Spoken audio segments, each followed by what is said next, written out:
Vous écoutez Radio Ici et Maintenant sur 95.2 FM et dans le monde entier par internet, ici-et-maintenant.com. L'humeur du temps présentée par David Abbassi, écrivain et historien, tous les lundis et chaque dernier samedi du mois dès 23h. Vous avez la parole pour vous exprimer et poser vos questions en composant le 08 92 23 95 20. 08 92 23 95 20.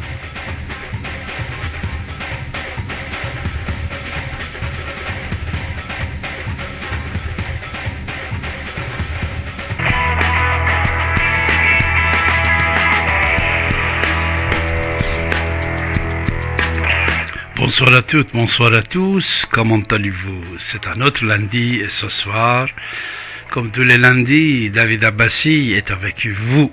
Je vous salue toutes et tous et ravi de vous retrouver ensemble ce soir également. Comme vous le savez, tous les lundis, dès 23h, je suis avec vous, mes chers amis, et chaque dernier samedi du mois. David Abbassi avec vous sur 95 FM. Vous écoutez votre radio. Également, si vous voulez nous regarder, ça sera sur Ici et Maintenant, le site, notre site internet, vous le connaissez, ici-et-maintenant.com. Et dans le monde entier, vous pouvez nous regarder. Radio numérique, également, 24 sur 24 et 7 jours sur 7, nous sommes présents. Canal 9A de radio numérique, mes chers amis. N'oubliez pas que si vous êtes dans votre voiture, n'importe où dans le monde, ici et maintenant.com, vous pouvez nous écouter avec vos smartphones et si vous êtes à la maison avec l'ordinateur. Ici maintenant.com est accessible également à partir de votre téléphone portable partout dans le monde, mes chers amis.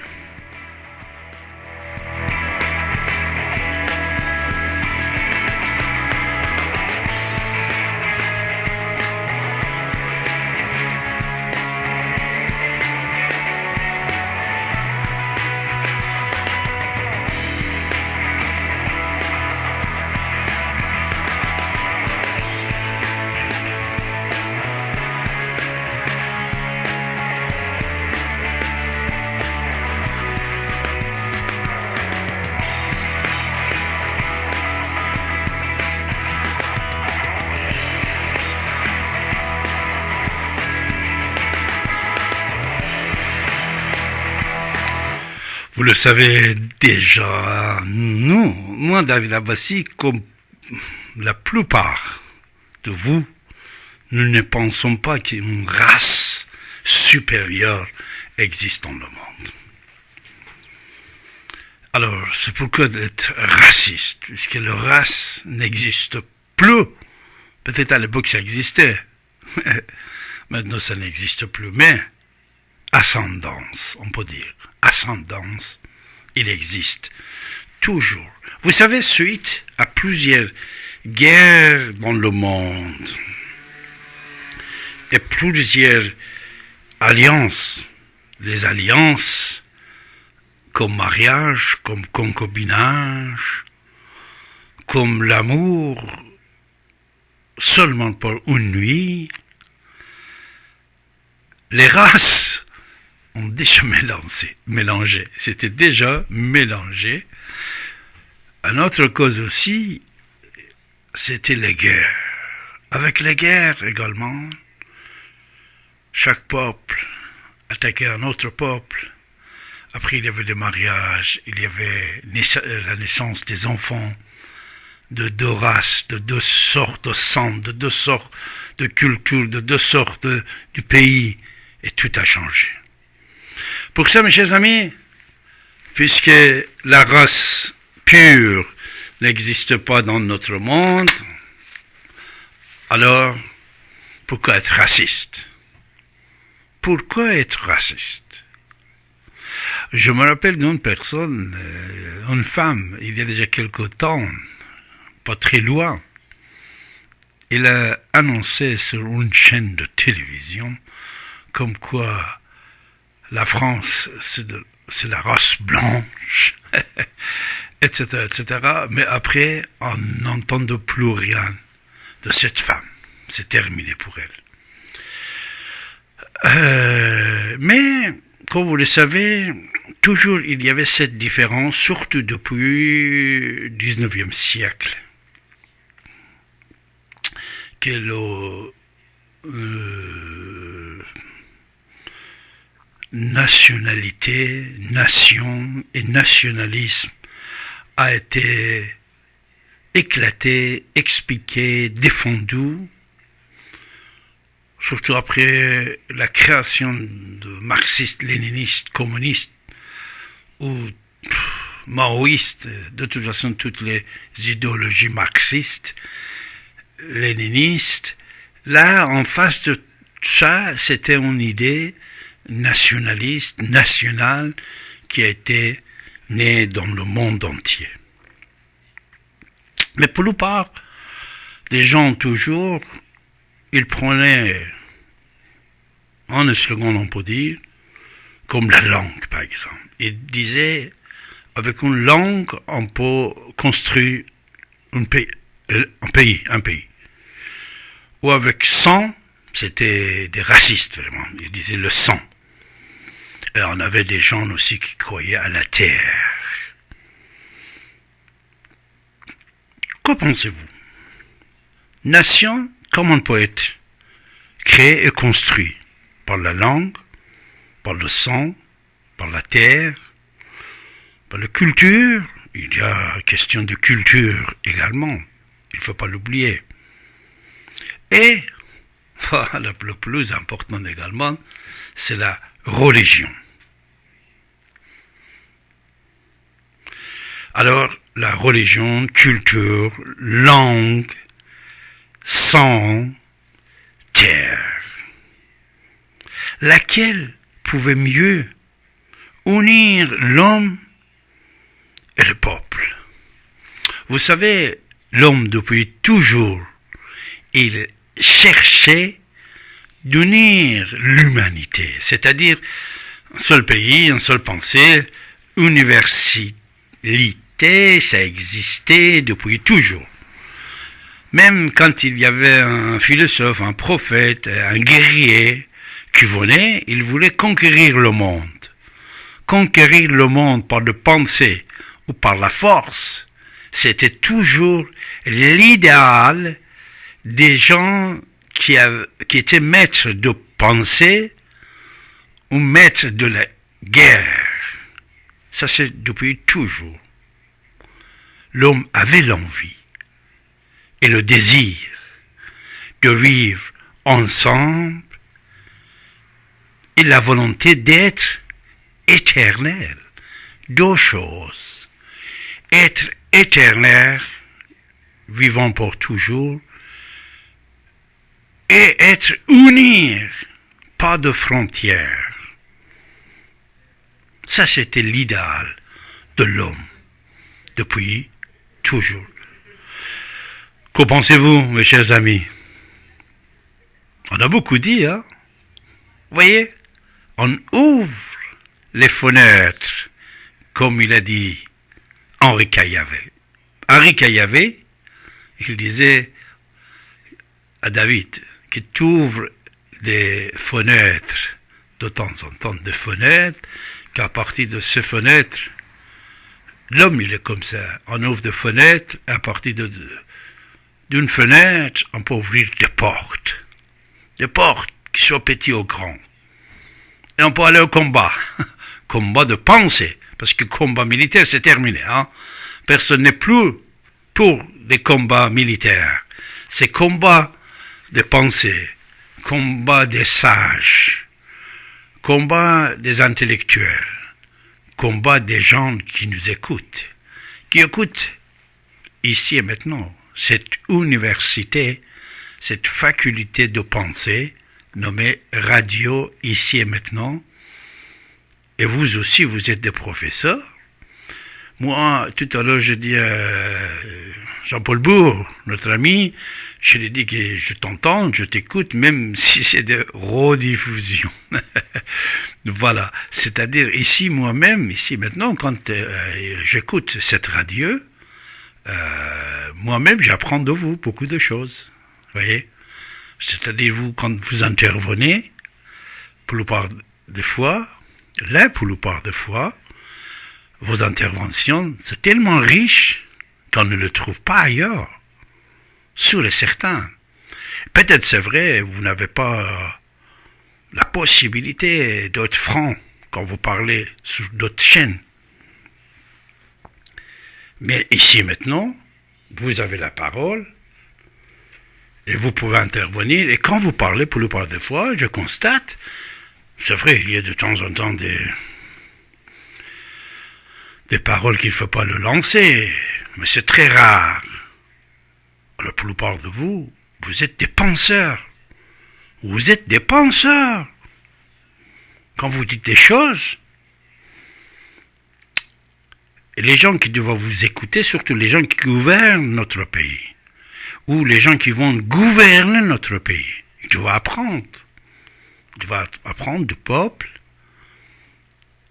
les pensées qui sont très très riches, qui donnent la valeur à notre patrie. Voilà, on va parler ce soir de patrie, pays, l'État, nation, patrie, tous ces mots-là. Qu'est-ce que ça veut dire? Écoutez, de temps en temps aussi, on nous interdit de prononcer certains mots, certaines expressions. Pourquoi? Puisque c'était utilisé par un connard. Franchement, je vous dis, par un connard. C'était utilisé, on dit, oh non, non, non, il faut pas le dire parce que ça... Non. Par exemple, vous vous rappelez de race aryenne, quand Hitler, il parlait. Il était con, Hitler, parce que race n'existe pas, c'est un con. Mais l'homme n'est pas con. L'homme n'est pas con. Moi, j'ai beaucoup d'amis qui sont pas juifs seulement, mais israélites. Ils habitent en Israël, parce que là-bas, vous savez, il y en a beaucoup de Perses. Même Moshe Kassab, qui était en prison, ex-président, maintenant il est libéré, c'est un Perse. Mofaz et tous ces gens-là. Alors, j'ai beaucoup d'amis là-bas, juifs, israéliens, et ils ont choisi le nom Aria et Ariane. Ariane et Aria pour leurs enfants. Ces gens-là ne sont pas des cons comme Hitler. Parce qu'Hitler, quand il a dit Aria et Ariane, la race supérieure, c'était un con. Parce qu'il ne connaissait pas ni l'histoire, ni le synonyme de choses. Synonyme de choses, c'est quoi ça? Aria, c'est-à-dire l'homme libre. Aria, Arman, les Arméniens. Iran, ils sortent du mot Aria. Aria, ça veut dire l'homme libre, comme franc, français. Le free, vous voyez, free, l'origine de free, franc, Aria, c'est la même chose. L'homme libre. C'est pour ça, dans la vie, mes chers amis, il ne faut pas rester prisonnier de certaines expressions qui ont été volées par certains partis politiques. Alors, c'est quoi le patrie? C'est quoi la nation? On doit respecter notre nation, respecter notre patrie. Être nationaliste, être patriote, ce n'est pas un crime. Aimer Jean d'Arc, ce n'est pas un crime. Vous voyez? Il ne faut pas laisser que les autres, ils vous volent ce qui appartient à tout le monde.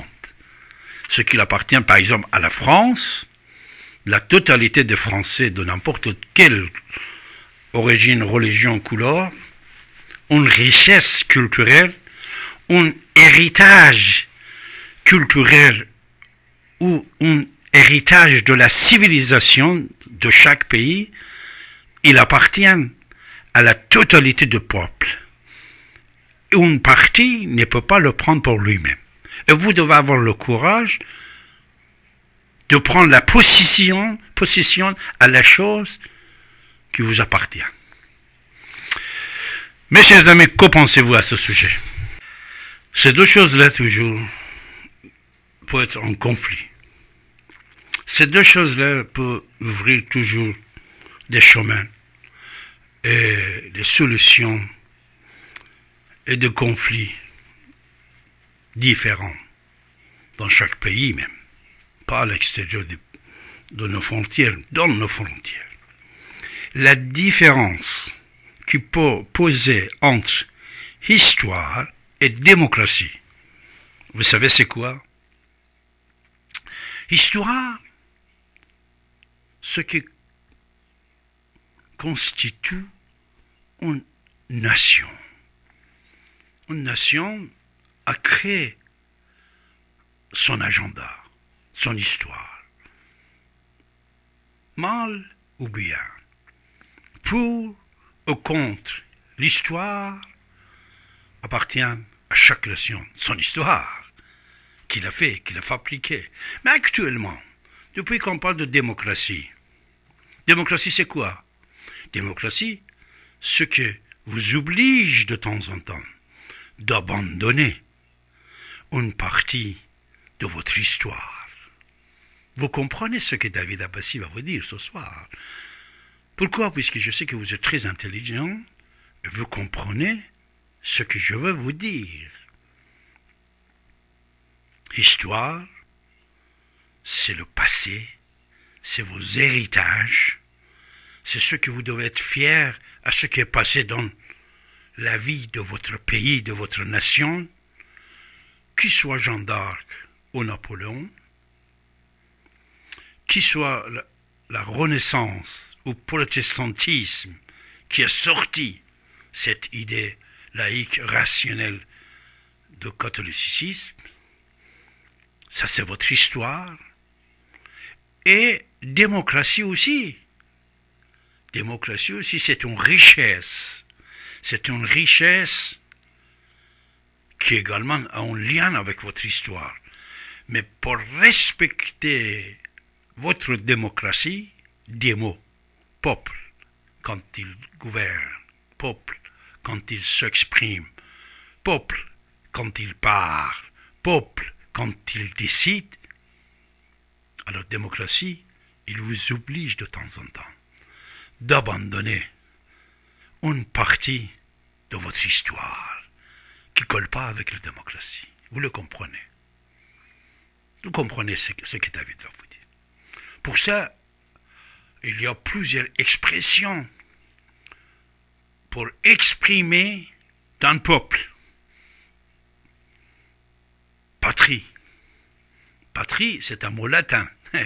C'est le féminin de père. C'est-à-dire, vous avez père et mère, patrie, ça veut dire parent de pays. Votre parent. Il y en a pays aussi. Il y en a une nation aussi. On dit un peuple. Après, il y en a l'État. L'État, c'est le gouvernement. C'est le gouvernement que pour la plupart des fois, vous y êtes compte, que vous le changez tous les 5 ans, mais avant vous le changez tous les 7 ans. L'État, le gouvernement, vous le changez. Et pour la plupart des fois, puisque c'est 50 plus 51%, il y en a 49% des gens qui sont contre, mais ils sont obligés de supporter pendant 5 ans. Après, parmi les 51% aussi qui ont voté en faveur de cette équipe de pouvoir, il y aurait des gens, des dissidents, on peut dire, voilà. C'est ça la démocratie, vous voyez. Et c'est ça l'État. Et c'est pour ça qu'il y a là beaucoup d'autres écoles qui sont sorties, qu'on aime ou on n'aime pas, c'est dans l'histoire. Les anarchistes, des opportunistes, pour la plupart des ismes, voilà, tout ça. Tout ça, et pour la plupart des fois, vous êtes en majorité d'être contre l'État, contre le pouvoir politique. Et c'est pour ça que chaque fois, vous essayez d'autres têtes. Mais par contre, pour la plupart des fois, ce sont les têtes qui sont déjà passées leurs examens. Ah, vous n'avez pas le choix. Qu'est-ce que vous faites? Vous en prenez. Vous en prenez. Vous écoutez votre radio ici maintenant sur 95 FM. Alors pour répondre à Chantal, notre Chantal, vous savez, notion, c'est quoi notion? Notion, une nation, c'est un grand nombre de personnes unies par une ascendance commune. Ascendance doit être commune. L'histoire, la culture ou la langue comptent. Ça, c'est très important. Et il faut que ce groupe de gens vivent dans un État ou un territoire. Dans un État ou dans un territoire. Notion, c'est ça. La même chose que patrie, hein. Mais n'oubliez pas, David Abbassi, moi je pense qu'une nation est une âme et un principe spirituel. Regardez, à mon avis, la spiritualité, on peut le trouver chez une nation. Notion,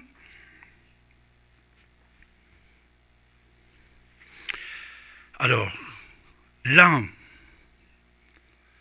c'est quoi?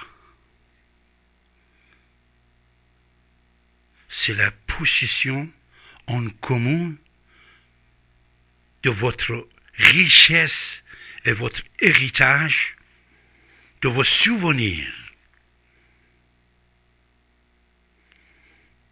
Et l'esprit de nation, c'est le moment présent de ce que vous sentez, de ce que vous pensez, quand vous vivez ensemble, quand vous vivez en nation. Mes chers amis.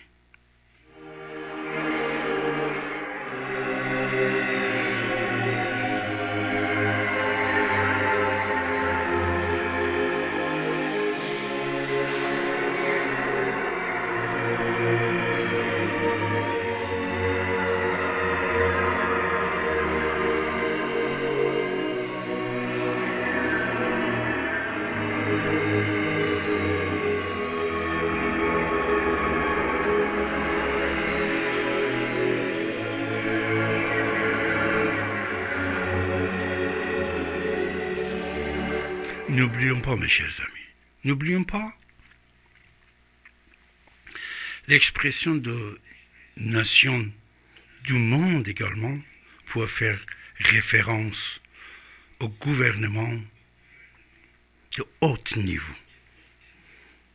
Haut niveau. Comme un nom de l'Organisation des Nations Unies qu'aujourd'hui on donne. Ça, c'est un rêve. Qu'on aurait une notion mondiale, notion internationale. Alors là, ça peut être multiculturel, multi-héritage, et multi-partout. Mais n'oubliez pas, là-dedans, toujours, si c'est la religion qui rentre,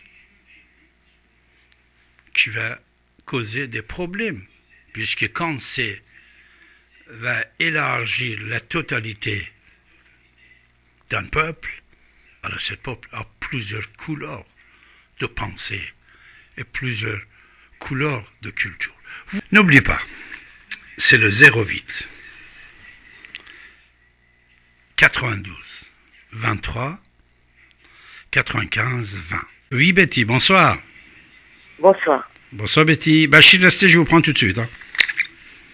Bonsoir, Betty. Alors voilà, le sujet est intéressant parce que on sait bien que le problème religieux, il est à l'ordre du jour. Et malheureusement, il n'existe pas dans l'espace public. Pourquoi?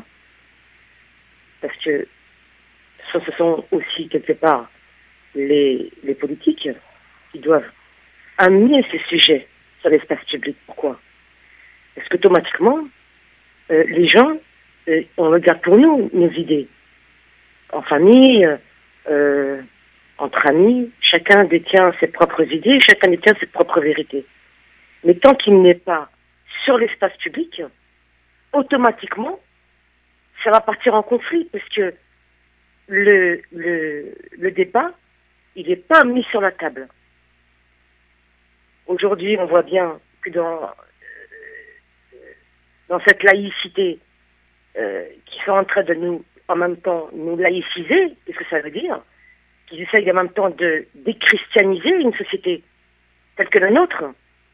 La France, qui au départ est une terre judéo-chrétienne. Donc, ils ont créé cette laïcité de 1905 dans le but de laïciser les gens, avoir des idées autres que celles de nature. Je m'explique. Parce que, pour pas qu'on pense que je dis n'importe quoi. Dans notre société multiculturelle, pluraliste,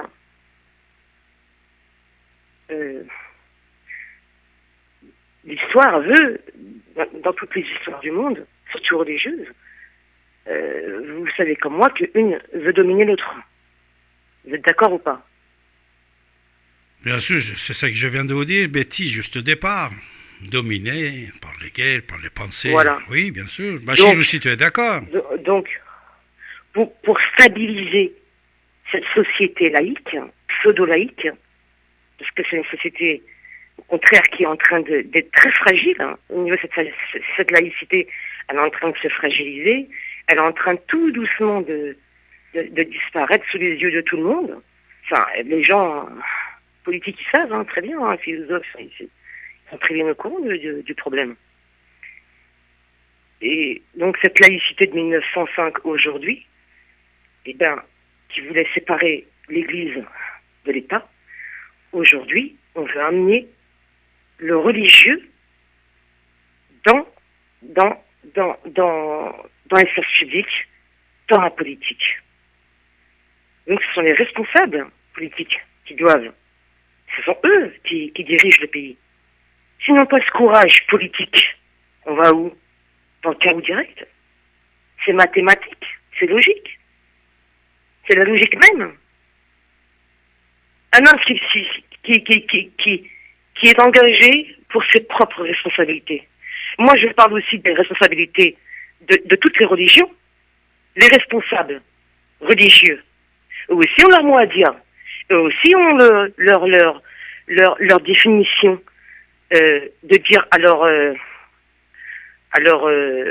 comment on appelle ça, aux gens qui croient en leur religion, de calmer les jeunes, mais sur l'espace public, parce qu'on ne les entend pas.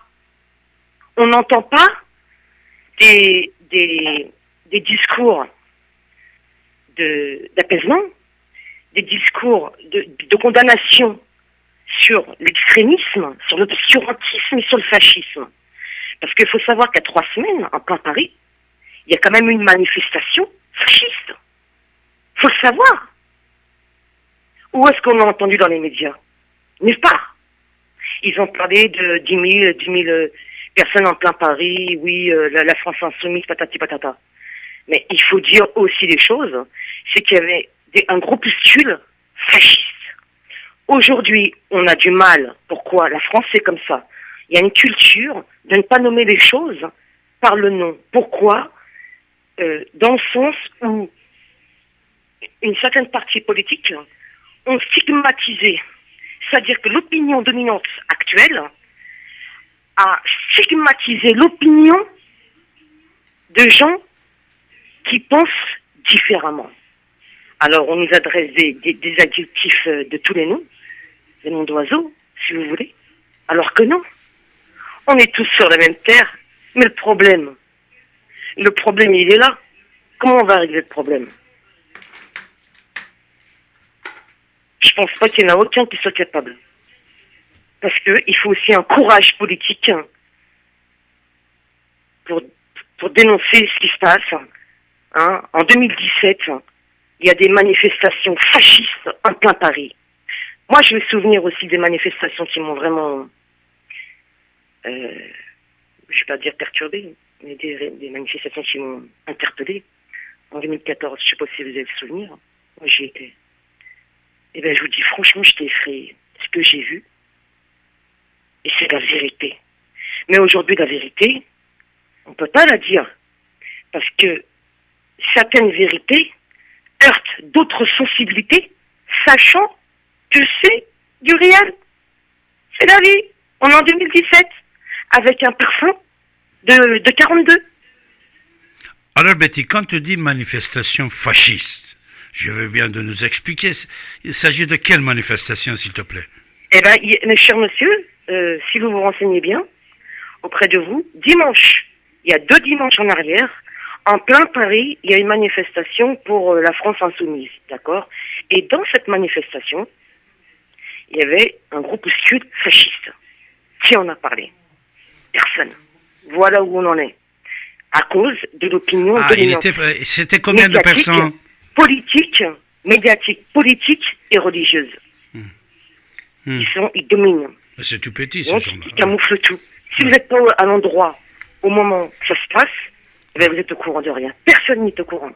Mais quand même, il était présent. C'est la Alors, folie. Petite groupe, c'était présent.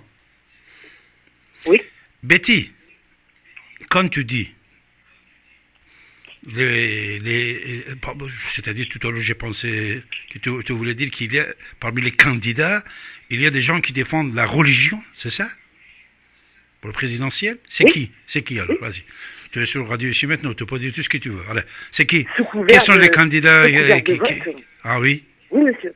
Qui? Ah oui. On voit bien. Qui? Faut être aveugle. Faut être aveugle pour pas comprendre des choses. Ou faut être sourd. Ah. Non, dis-nous alors, allez. Vas-y. Il s'agit de qui, quel programme, et comment vous avez découvert ça, chère Betty? Bah, je suis d'une nature fouineuse. J'ai toujours aimé chercher à comprendre. Ouais, d'accord, alors? Sans avoir des diplômes. Parce qu'aujourd'hui, les diplômés, pour moi, vous savez, il y a beaucoup de brels diplômés. Vous savez ce que c'est, les brels diplômés? Laisse tomber. Qui? Alors, les candidats qui vont défendre la religion, c'est qui? Et comment? Parce que c'est dans moins d'un mois qu'on va voter. Hein. Il y en a plein, il y en a plein. Éclaire-nous, Betty. Ils sont Hein. plusieurs sur la liste. Hein. Pardon? Ils sont pas nombreux, mais ils sont plusieurs. C'est qui et qui et qui alors? Vas-y. Non, moi, je laisse les gens chercher par eux-mêmes. Moi, j'essaie de comprendre ce monde-là, malgré que je vois bien que Parce que c'est vrai, c'est un problème. quand il y avait les primaires,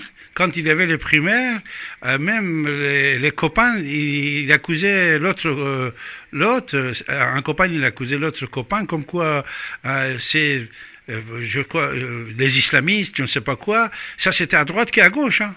Dans tous les deux partis, j'ai entendu. David va te dire ça. Excusez-moi, monsieur, moi, ce que j'aime, c'est aussi écouter les jeux politiques. Alors, attention, hein, je ne sais pas de quel parti ils sont, mais j'aime écouter leurs avis.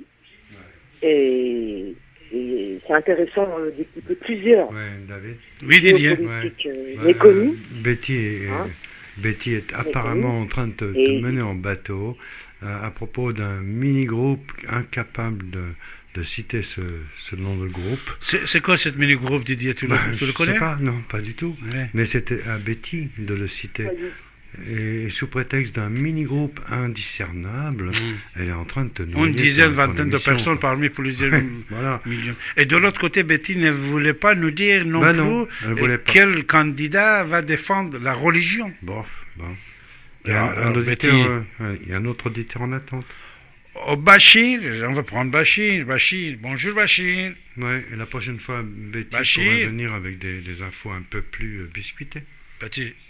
Oh, Bachir, je crois qu'il est parti. Bachir, tu peux revenir, on va libérer la ligne. Betty. Qu'est-ce qu'il a dit? Écoute, tu ne donnes pas les noms. C'est-à-dire quand tu dis une petite minorité parmi une grande manifestation, c'était des fâcheurs. Mais cher monsieur, vous voyez bien, c'est même des maires. C'est même des maires. Mais citer des noms, Betty, il faut citer j'invente des rien, noms. monsieur. Il faut citer des noms. Ça m'apprêche. Pourquoi tu as peur de citer des noms? Betty, citer des noms. Oui. C'était qui? Quelle mère? Quelle mère? Non, je ne citerai pas de nom. Bah voilà, et bien dans ce cas-là, ça n'a aucune valeur sur une radio comme Voilà, celle-ci. il faut On a besoin de référencer. sources. Oui, Il bien faut sûr. avoir des références solides quand on parle sur une station de la radio. Voilà, il faut avoir des éléments, il faut noter, il faut les garder. Et voilà. Alors, Bachir et les autres, vous pouvez revenir. On va dire au revoir à Betty. Merci Betty pour ton intervention. Mais n'oubliez pas, quand vous voulez citer quelque chose, n'oubliez pas la source. La source, c'est très important. La source. Et c'est très facile de noter la source, mes chers amis. Vous voyez, citez votre source et vous avez la liberté de vous exprimer, de nous informer. Moi-même, peut-être, je le sais, Didier aussi, peut-être, il le sait, mais quand vous évoquez une information, c'est à vous de nous informer de votre source et de la totalité de l'information que vous le lancez. Voilà. Mes amis qui étaient en attente, vous pouvez revenir. Vous avez la parole sur votre radio en composant le 08 92 23 95 20.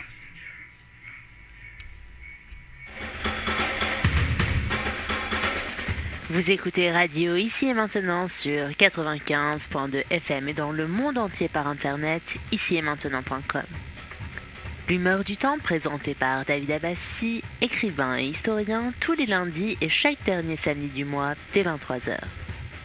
Vous avez la parole pour vous exprimer et poser vos questions en composant le 08 92 23 95 20.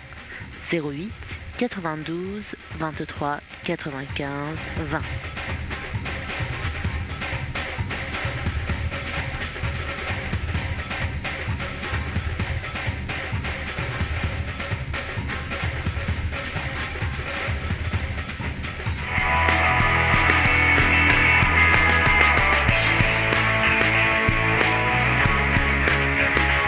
C'est très important quand on veut citer, quand on veut donner une information, vous savez, quand on veut donner une information, le plus important, c'est de donner la source de votre information. C'est ça qui est très important, mes chers amis.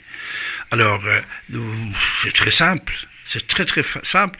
Avant d'intervenir, avant de composer le numéro, comme pour la plupart de nos amis, et qui sont, vous savez, pour la plupart de fois, qu'est-ce que j'ai dit? J'ai dit, nous avons des philosophes, nous avons des intellectuels, nous avons des gens qui vraiment, ils méritent d'enlever le chapeau. Ce sont les gens qui sont bien informés, et avec des bonnes références, ils viennent et ils parlent et ils nous informent.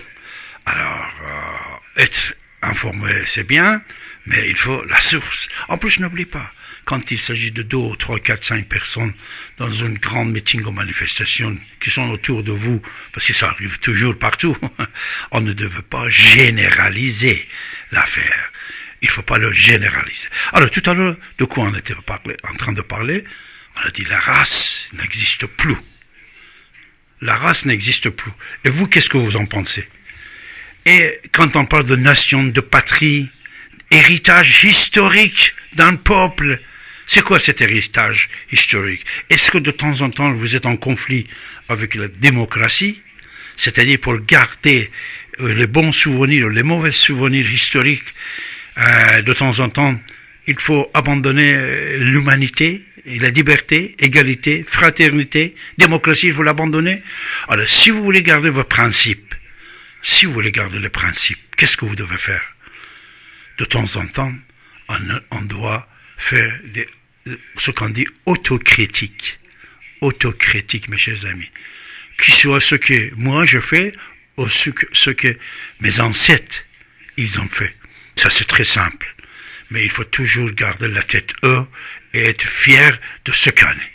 Vous avez la parole en composant le 08 92 23 95 20. Allô, oui. Ah oui, t'as bien fait. Oui, t'as bien fait. Ne quitte pas.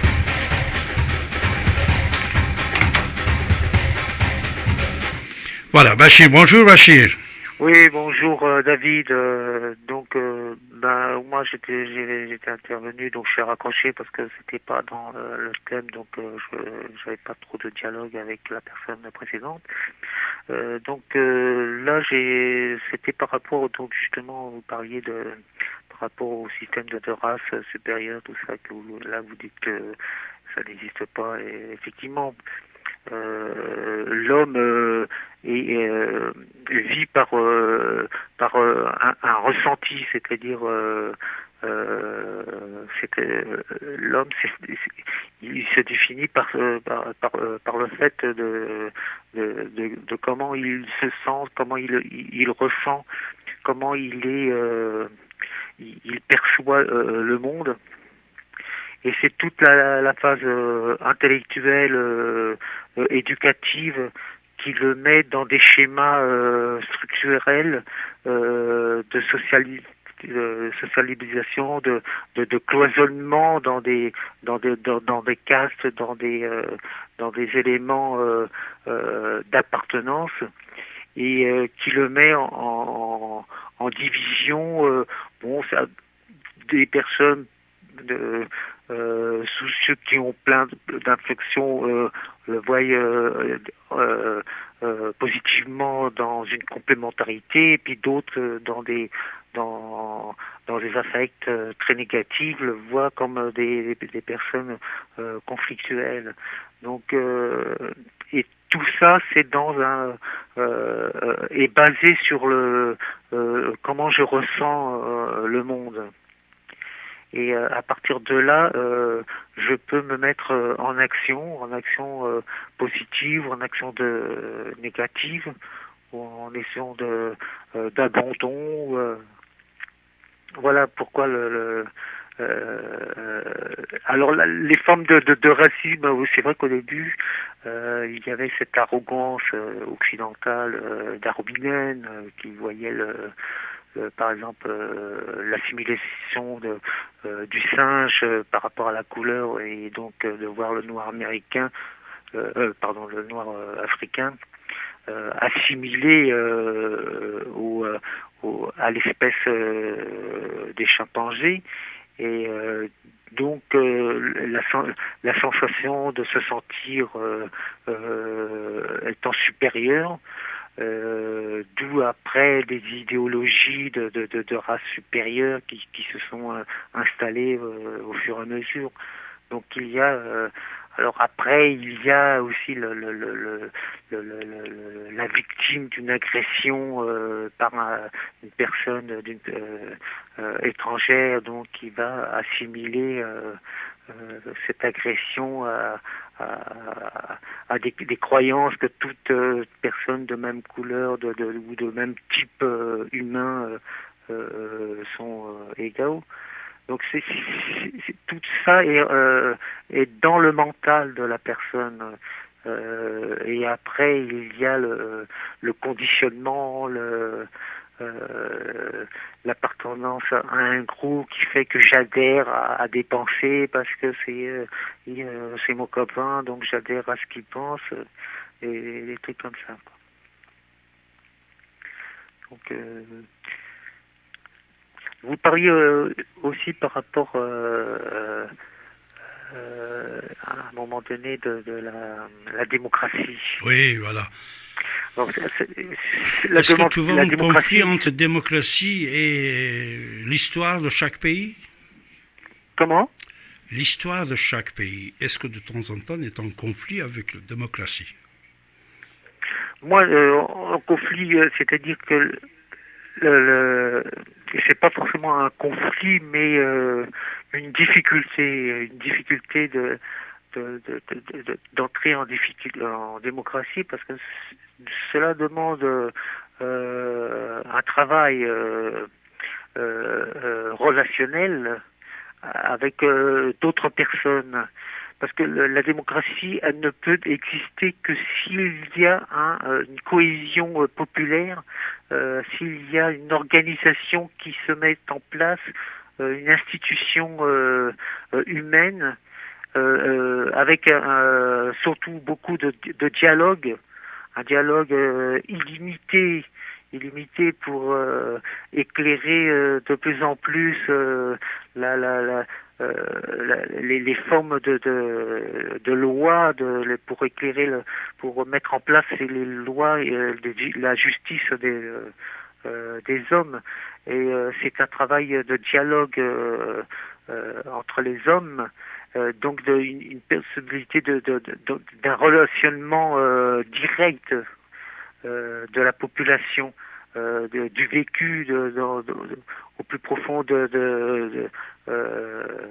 j'allais dire de sa chambre, au plus profond de sa maison, que la démocratie peut dans toutes les informations qui peuvent être diffusées du vécu de chaque personne, de comment il ressent le social dans lequel il vit. Et ces informations peuvent être des informations importantes pour l'amélioration d'un système. Tout système s'améliore que si on voit les défauts et si on les corrige. Or, aujourd'hui, il n'y a pas de démocratie puisque les défauts qui sont existants ne sont pas corrigés, car ces défauts-là sont justement perpétrés par des entités dominatrices qui, pour leurs besoins, leurs intérêts personnels, mettent en place un système institutionnel qui ne correspond pas au partage de tout à chacun. Et donc on se retrouve toujours avec des conflits, et les lois aujourd'hui ne sont pas des lois d'une véritable justice. Elles sont actuellement mises en place pour préserver des privilèges. Oui, mais quand même, mon cher ami, quand le président de la République français, Jacques Chirac, il demande le pardon concernant le choix, et ce que il dit la France a fait, qui était responsable, et il engage la responsabilité de la France, c'est-à-dire c'est la démocratie en conflit contre l'histoire. Après ce que même François Hollande, même Sarkozy, mais Hollande encore fort quand il est en Algérie, ce qu'il dit, et ce que Macron, il vient de dire, c'est un candidat cette fois-ci, ce n'est pas encore président, c'est un candidat, ce qu'il dit, comme quoi c'était tellement grave pour certains individus, certaines personnes, crime contre l'humanité. Ah, ça montre que c'est la démocratie qui l'oblige de dire ça. C'est la démocratie qui oblige Jacques Chirac de dire ça. François Hollande, comme président de la République, dit ça. Et ça à la rencontre de l'histoire, qui soit contemporaine ou l'ancienne. Mais ça, c'était contemporain. Alors, après, il y aurait d'autres président qui va aller chercher dans l'histoire très passée pour demander des excuses et tout ça, c'est ça qui est l'histoire, qui est un des éléments de construire et de créer la nation. Il entre en conflit avec la démocratie, mon cher ami. Oui, je vous écoute. Oui, alors, justement, le système de l'élection d'un président, ce n'est et ce n'est surtout pas une démocratie. Ce n'est que l'élection d'un dictat, c'est-à-dire que le vote en lui-même, il est fait par le vote, mais il va élire quelqu'un qui va ensuite dicter sa loi. C'est-à-dire c'est une électro-dictature, c'est-à-dire qu'on vote pour celui qui va dicter la loi, qui va diriger, qui va mettre son dictat sur le pays. Il ne s'agit pas d'une démocratie où le peuple est acteur des lois et acteur d'écrire les lois. Ce sont des éléments qui sont élus et qui prennent en charge de faire les lois sans se préoccuper de ce que pense le peuple. D'ailleurs, il y avait un des députés qui disait, je sais plus c'est lequel, qui disait mais ce n'est pas la rue qui va faire la loi. C'est-à-dire quand le peuple va dans la rue pour manifester son mécontentement, pour dire que c'est la loi qui va être faite n'est pas bonne. C'est clair que ce député-là dit clairement que le peuple n'a pas la loi, n'a pas le pouvoir. Voilà, c'est le peuple n'a pas le pouvoir. Et parce que quand il descend dans la rue, on lui met des bâtons dans les roues, on lui met les flics au cul, quoi. C'est-à-dire, tu penses que c'est pas le peuple qui a le pouvoir. Alors, qu'est-ce qu'on peut faire que le peuple prend le pouvoir, alors? Alors, c'est justement la difficulté de la démocratie, c'est que le peuple puisse être dans une forme d'organisation, dans un système relationnel très intense. C'est ça la difficulté aujourd'hui d'une véritable démocratie ne peut pas exister s'il n'y a pas si les gens ne sont pas acteurs de la cité. Le mot police veut dire cité. Si les gens ne sont pas acteurs de la cité, ils ne peuvent pas mettre en place cette démocratie. C'est ça le problème. Et si on relègue à des personnes, élus des gens qui eux vont mettre en place, vont être eux acteurs, mais ne vont pas entraîner, ne vont pas mettre la population pour être acteurs eux aussi, quoi. Alors, il y avait aussi un autre thème qui était de la laïcité, et moi je change de tout à chaque fois. Il y avait une prière, alors je sais plus si c'était un truc écologique, un rabbi ou Nicolas Hulot, je sais plus c'était qui avait fait ça parce que je l'avais écrit, mais je l'ai pas pensé à prendre le nom le texte de l'auteur. Alors c'était une prière pour un athée. Alors cette prière pour un athée, c'est voilà, je commence. Au nom de l'intelligence, de l'amour et du bien-être, aide ma conscience à voir la réalité du monde.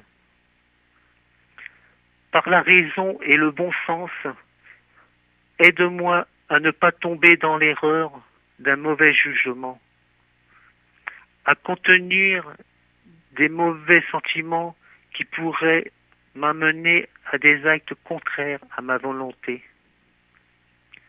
Au nom de la nature qui nous environne, que je remercie pour sa beauté, aide-moi à retrouver une harmonie pour la préserver, la réparer.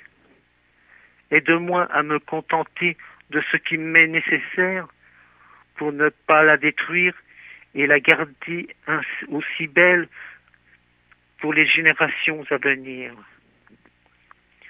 Au nom du monde entier, aide-moi, je tourne la page, aide-moi à être plus actif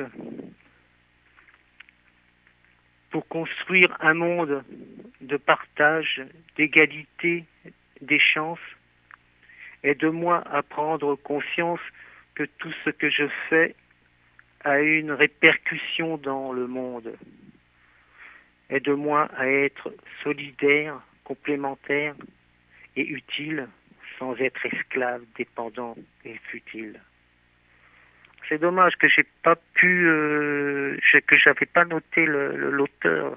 Mais c'est quelque chose de très que j'ai retrouvé justement ce matin quand je faisais un peu de rangement, Ce test-là m'a plu et je me suis dit, tiens, ce soir, il y aura une émission avec David Abbassi sur la laïcité. Alors je me suis dit peut-être que le thème de l'athéisme c'était très joli, est hein. prépondérant à la laïcité. Oui, non, c'était très joli ton poème. Et de toute façon, la laïcité, tu as dit athée, mais tu sais qu'il y a une différence entre athée, agnostique et laïque. Nous sommes tous quelque part religieux. Même le athée, il a quelque part en lui une part religieuse. Ça, tu as raison. Parce que tu sais, je vais te raconter une histoire. Petite histoire. Un jour, j'ai rencontré le fils de Fidel Castro. Son fils. Il était ministre d'espionnage et contre-espionnage de Cuba. Actuellement, je ne sais pas ce qu'il devient. Alors, le fils de Fidel Castro, on a parlé de cette histoire qu'on est en train de parler depuis quelque temps, de ce que j'ai lancé en 1983, laïcité plus le Dieu. J'ai dit, écoute, jamais on ne peut pas nier grand architecte de l'univers ou le pensée organisateur de l'univers. Ça, on peut le nommer ce qu'on veut, mais il y en a quelque chose quand même. Après une heure qu'on a parlé, tu sais, mon ami, lui, il a accepté comme quoi c'est vrai. On peut le nommer Dieu, ou le pensée universelle, ou organisateur, grand organisateur, ou je ne sais pas quoi, c'est vrai, le Dieu, il existe. Ça, c'était très intéressant. Avec la plupart d'autres personnes, la plupart des gens qui sont, soit disons comme tu viens de dire, marxistes, maoïstes, athées, dès que tu discutes avec ces gens-là, c'est comme le peuple actuel en France ou ailleurs. Et quand il est sondé, ce qu'il dit, ce n'est pas la même chose avec ce qu'il allait mettre dans les urnes au moment qu'il va voter. Parce qu'il y en a, je ne veux pas dire qu'ils sont terrorisés, mais de temps en temps, c'est la mode pour les gens athées, agnostiques, comme quoi, à le dire. C'est vrai, on peut nier les religions, parce que les religions, c'est le bazar, à mon avis. Les religions, c'est autre chose. Mais le Dieu, c'est à part de tout ça, à part de toutes les business qu'on a fait au nom de Dieu, alors le grand architecte de l'univers, c'est quelque chose qu'on ne peut pas le nier si on est de n'importe quelle pensée, de n'importe quelle philosophie. Mais c'est ça que tu voulais dire, c'est ça? Oui, mais c'est surtout dans cette part de l'athéisme, cette phrase, c'est de se dire de vivre vraiment la conscience de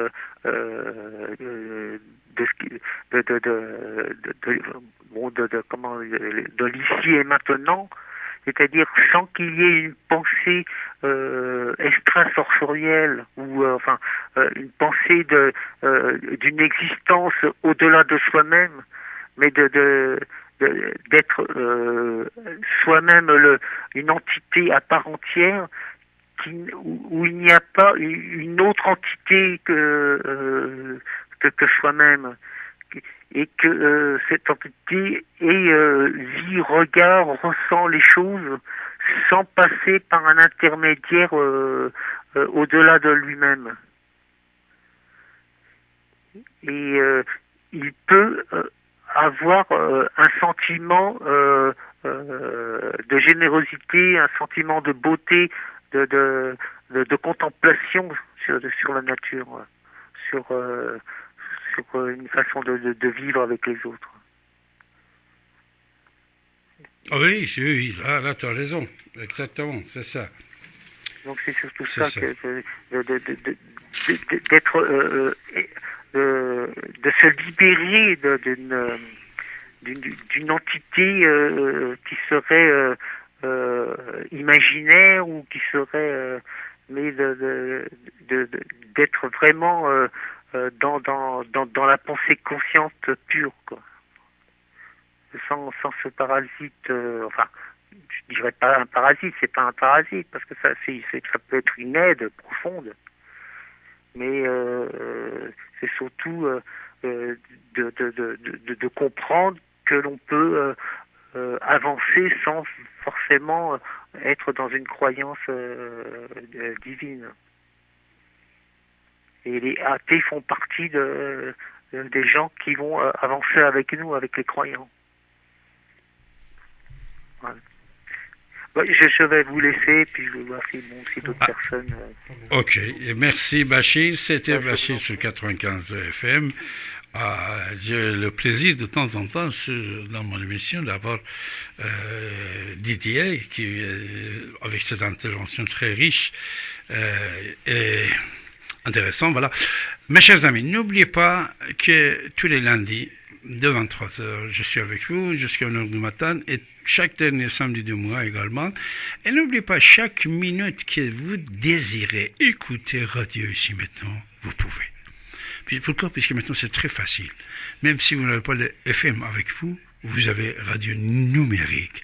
Alors si vous n'avez pas radio numérique, vous avez votre portable, vous tapez ici maintenant.com. N'importe quelle heure.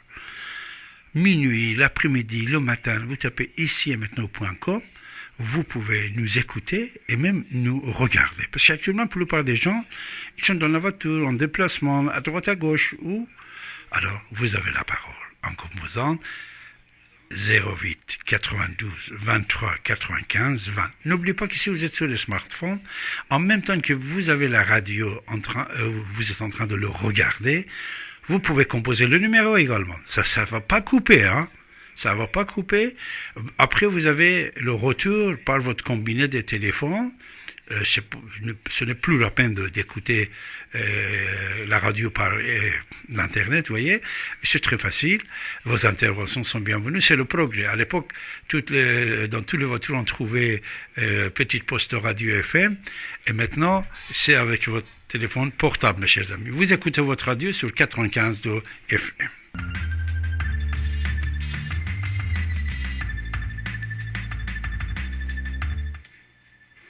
Alors, 08 92 23 95 20, vous avez la parole, mes chers amis, mais encore j'ai le plaisir de prendre Didier. Ouais. Hey, Didier. Ouais. Si on peut dire comme ça. Oui, j'aurais aimé, évidemment, c'est un peu tard, parler avec Bachir sur les concepts Allô, oui. Non, bonjour. Ton micro est ouvert. Merci, David. Oui, c'est vrai, j'aurais aimé échanger quelques mots avec Bachir sur le concept de religion et spiritualité. Et je pense que ça rentre dans le propos de David, parce que les religions dogmatiques n'ont rien à voir avec le cheminement personnel, de progression intérieure. Et ce qui m'a intéressé dans le propos de Bachir, c'est l'idée que dans son propre esprit, on pourrait laisser semer la confusion ou retrouver la paix. Et la paix, c'est très, très différent de notre état habituel. Alors comment, dans notre esprit rempli de confusion, comment retrouver la paix? Mais je vais redonner la parole à David, qui vient de recevoir d'autres intervenants. J'ai Bernard Didier avec nous. Bernard, bonsoir. Oui, bonsoir. Bonsoir Bernard. Oui, bonjour. Oui, c'est vrai, comme Didier vient de dire, n'oubliez pas que la spiritualité, c'est autre chose que la religion. Puisque, comme on vient de dire, les religions, c'est des business, mais la spiritualité, c'est une nécessité pour n'importe quel être humain, n'est-ce pas, pour pouvoir vivre comme il veut. C'est clair, David. Alors, Bernard. Que nous dit Bernard?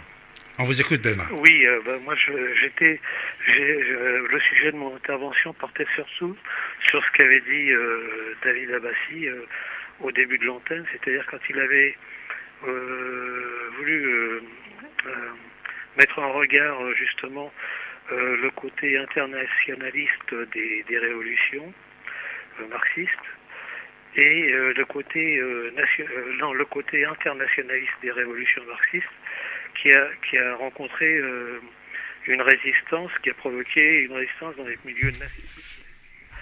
Je sais pas si on m'entend bien parce que moi je l'entends pas du tout. Oui, on vous entend bien, on vous entend bien. Oui, alors, ouais, je voulais justement faire un commentaire par rapport à ce que vous avez dit à ce sujet-là. À mon sens, c'est vrai en fait que la révolution marxiste a donné lieu à une théorie de l'internationale socialiste et l'internationale prolétarienne, donc qui s'est répandue et elle a rencontré donc une résistance dans les milieux nationalistes des différents pays. Et à l'époque, les milieux nationalistes qui résistaient, c'était les milieux aisés qui ne voulaient pas perdre leurs privilèges. Alors que justement, là, le milieu internationaliste, c'était le milieu révolutionnaire. Or, ce qui se passe, il y a un malentendu parce que ce qui se passe, c'est qu'à notre époque, le côté internationaliste a été repris par le système libéral et capitaliste. En fait, c'est le système libéral et capitaliste qui a repris le thème de sa révolution à lui, mais sa révolution mondiale, c'est-à-dire l'ouverture de toutes les frontières. Et en fait, les systèmes nationalistes, eux, c'est une inversion complète parce que maintenant, ce sont justement les classes populaires qui deviennent nationalistes pour se protéger de système internationaliste, libéral et capitaliste. C'est-à-dire que par rapport à l'époque des bolcheviks et de cette époque-là, les choses sont complètement inversées. Et ce qui fait que maintenant, il y a encore des gens qui sont un petit peu en retard d'un train et qui confondent nationaliste et extrême droite. Je crois qu'en fait, les choses se sont complètement inversées. Et je veux dire que quand on regarde l'état du monde, les ravages que fait le système libéral et capitaliste, quand on voit les pays d'Afrique, quand on voit la misère s'étendre à la surface de la planète alors qu'on n'a jamais été aussi développé technologiquement, il est évident de voir que ce monde, ce système international est un système fou. C'est un système complètement fou. Ce sont des aliénés, ces divers gouvernements. Et donc, imaginez-vous être enfermé par erreur, alors que vous êtes sain d'esprit, dans un hôpital psychiatrique. Eh bien, votre réflexe, ça va être justement de vous protéger des gens et pas d'avoir des histoires avec tous les locataires de l'hôpital psychiatrique. C'est un petit peu le réflexe justement des nationalistes qui veulent revenir sur eux-mêmes, s'isoler et peut-être construire une société pour pouvoir donner l'exemple aux autres. C'était la faute des bolcheviks à cette époque-là, c'est-à-dire que avant d'arriver à une bonne société dans leur pays, ils ont voulu internationaliser leur révolution avant d'être arrivés à un résultat. Ce qu'il aurait fallu faire, c'est faire une révolution, arriver à un résultat, avoir une société juste et donner l'exemple et aux autres de les imiter, mais pas d'aller faire des soulèvements et de l'activisme dans les pays à l'étranger. Et la révolution, elle doit se faire par l'exemple et pas par la conquête. Donc moi je pense que notre époque, c'est une époque complètement inversée où les gens de gauche sont contre le peuple et où les gens ceux qu'on appelle des nationalistes, qui sont en fait des patriotes, sont pour le peuple. Et d'ailleurs, c'est souvent dans ce milieu-là qu'on propose de revenir au Conseil national de la résistance qui avait créé la sécurité sociale, les congés payés, la retraite. Et c'est ce modèle-là que se propose de détruire l'Union européenne. C'est d'ailleurs pour ça qu'elle a été faite, pour détruire les services sociaux de tous les pays. Voilà, je ne sais pas si je me suis bien expliqué, mais à mon avis, on est dans une inversion complète des valeurs du XXe siècle. Non, c'est justement, c'est très exact ce que tu viens de dire. Oui. Voilà, donc moi je pense que tout ce qui est internationaliste et mondialiste à notre époque défend et protège le système libéral capitaliste, alors que dans le temps c'était le contraire, c'était le communiste qui était internationaliste. En fait, c'est parce qu'en fait les communistes ont été mis en échec en l'URSS, la Chine, et que c'est le capitalisme qui a repris le relais, Oui. en prenant lui-même sa révolution internationale, c'est-à-dire la révolution du patronat, des grands groupes et des lobbies, avec comme moyen la disparition des frontières et la libre circulation des hommes et des marchandises et de la finance. Exact. Donc voilà, c'est une inversion, mais il y a des gens qui sont un petit peu en retard et qui n'ont pas vu l'inversion qui s'est opérée et qui continuent à penser que les nationalistes sont des gens d'extrême droite et des racistes, quoi. Merci Bernard. Si tu peux rester encore avec nous, mais je vais prendre Xavier. Xavier, bonsoir. Bonsoir. Excusez-moi. Excusez-moi. Non, prenez votre Oui, souffle. moi je voulais intervenir par rapport à ce qu'avait dit Didier Deplège. Donc, je voulais dire que selon mon point de vue, les religions étaient là pour dégrossir. L'humanité était à un niveau de conscience inférieur il y a un certain nombre de millénaires. Les religions ont été là pour dégrossir. Maintenant, on peut passer à la spiritualité.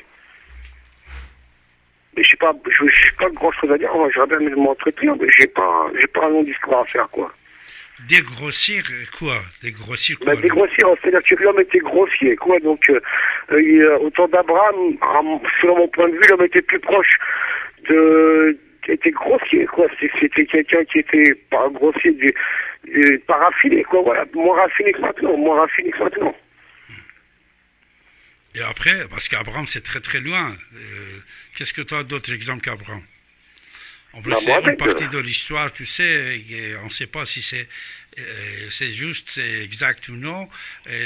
C'est-à-dire, tu vois comment... Après, il faut bien se baser sur quelque chose. Hein. Moi, je peux pas t'inventer des trucs. Moi, je me baser sur l'histoire. Hein. Sinon, on fait plus rien.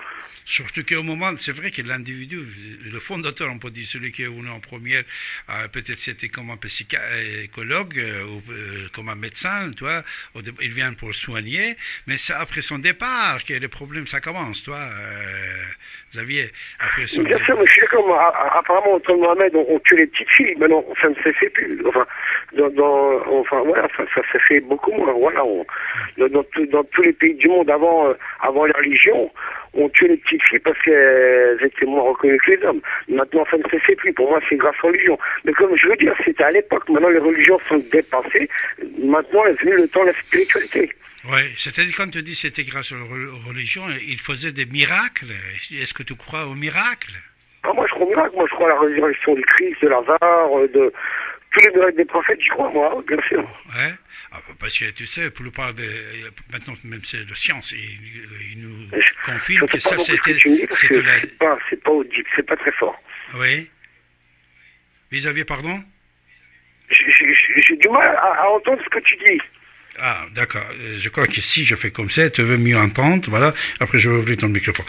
C'est-à-dire, tu penses, parce que tu sais, une grande partie des gens, maintenant, surtout les intellectuels, les savants depuis toujours, mais maintenant encore plus, ils pensent que le miracle n'existait pas. C'était de coups, ou c'était de la science.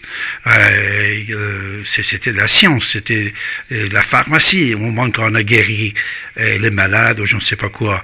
Mais toi, Xavier, toujours, tu crois que ça, c'était des miracles. Miraculeux, excuse-moi. Je crois au miracle, il n'y a pas de problème, j'y crois. Et je crois que ce qui nous attend, c'est un grand miracle. Avant, il y aura une grande épreuve, il y aura l'Antéchrist, et après, il y aura un grand miracle. Dieu va imposer ça. Va pas imposer, mais va la révélation, voilà, comme c'est marqué dans la Bible et le Coran, voilà, j'y crois en ça. Moi, c'est mon point de vue, c'est ma croyance. Non, on va respecter ton point de vue, hein. Mais tu penses à le dernier miracle, ça c'était quand? Et si ça sera un autre miracle qui va venir, ça sera quoi?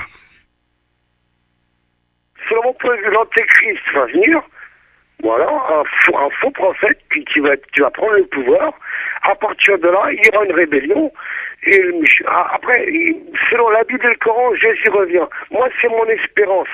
Mais après, on dit bien, l'espérance au-delà de la croyance. J'arrive pas à croire que Jésus va revenir, mais je l'espère de tout mon cœur, voilà.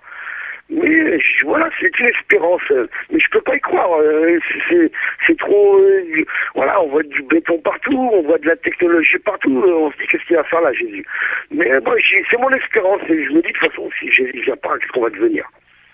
Mais tu sais, Xavier, revenir, il y a une partie, c'est-à-dire il y a d'autres religions aussi qui pensent, qui croient qu'on va revenir, réincarnation. Cette réincarnation, l'individu il peut avoir le même nom, mais peut-être que ce n'est pas lui-même qui va revenir. C'est-à-dire, un sauveur, il peut venir pour sauver une nation, sauver un peuple, sauver un groupe, une partie des humains, mais peut-être qu'il n'est pas la même personne que toi, tu crois, non?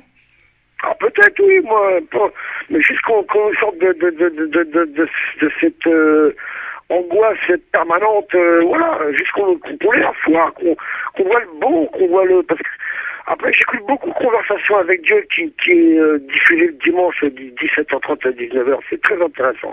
Pour moi, c'est la parole de Dieu. C'est mon point de vue, quoi, voilà. Ok, on va... Conversation avec Dieu le dimanche, c'est très intéressant. Oui. Oui. Allô? Oui, je vous écoute. Oui, je vous écoute, Xavier. Voilà quoi, mais d'abord on va venir l'antéchrist, et pour moi l'antéchrist ça fait penser, on dit c'est le maître de sagesse, il porte ces noms-là, je développe pas parce que j'ai pas envie de faire de problème, mais il s'appelait maître de sagesse, mais c'est mon point de vue, voilà. Mais la sagesse, oui, excuse-moi, après, on est en train de parler, oui. On est en train de parler, mais seulement, est-ce que la sagesse, ça colle avec les miracles? Non, l'antéchrist, c'est le séducteur.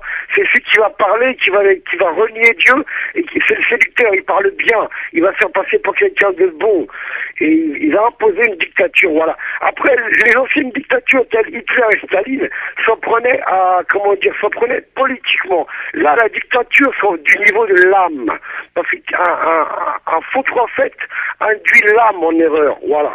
Et c'est ça qui nous attend, selon mon point de vue. Ça va plus tarder maintenant. Ça va plus tarder. Il n'y a plus qu'il se passe un bon chaos, là, pour que l'antéchrist prenne le pouvoir.